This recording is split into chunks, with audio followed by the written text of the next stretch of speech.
இவர் கட்சி தலைவருக்கே பொருத்தமில்லாதவர். நாங்கள்லாம் 50 ஆண்டு காலம் இந்த கட்சியில் உழைச்சி தான் இந்த பதவிக்கு வந்திருக்கிறோம். அவராட்டம் அப்பாயின்மெண்ட் பதவி கிடையாது. நான் ஆரம்பத்தில் கிளை செயலாளர் இருந்து படிப்படியாக ஒவ்வொரு மட்டத்திலும் கட்சியினுடைய கட்டுப்பாடு தலைமைக்கு கீழ் எப்படி செயல்பட வேண்டும் நன்கு உணர்ந்து அணுவு நீதியாக நான் வந்து இந்த பதவியில் இருக்கிறேன். அணுவுமே இல்லாத ஒரு மனிதர். ஏன்னா நாளைக்கு மாற்றினாலும் மாற்றுவாங்க, நாளைக்கு மாற்றினாலும் மாற்றுவாங்க. அதிமுக அப்படி இல்லை. எலெக்டட் நான் பொதுச் செயலாளர், தேர்ந்தெடுக்கப்பட்ட பொதுச் செயலாளர்.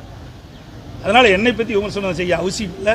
கண்ணாடியில் பாருன்னா நீ போய் கண்ணாடியில் பாரு, உன்னுடைய நிலை நீ பார்த்து தெரிஞ்சுக்க. ஒரு அரசியல் தலைவர் எப்படி பேச வேண்டும் என்று கற்றுக்கொள்ள வேண்டும். இன்னும் பல பிரச்சனைகள் இருக்குது. 1 2 இல்லை, ஒன்று தான் சொல்கிறேன். ஒருவேளை அண்ணாமலை நீக்கிட்டா நீங்கள் மறுபடியும் அப்படியெல்லாம் கிடையாது. அதெல்லாம் தெளிவாக சொல்லிட்டேன். அனைத்து இந்திய அண்ணா திராவிட முன்னேற்ற கழகம் தலைமையில் சில முடிவுகள் இருக்கின்றது. எல்லாவற்றையும் நாங்கள் வெளியே சொல்ல முடியாது.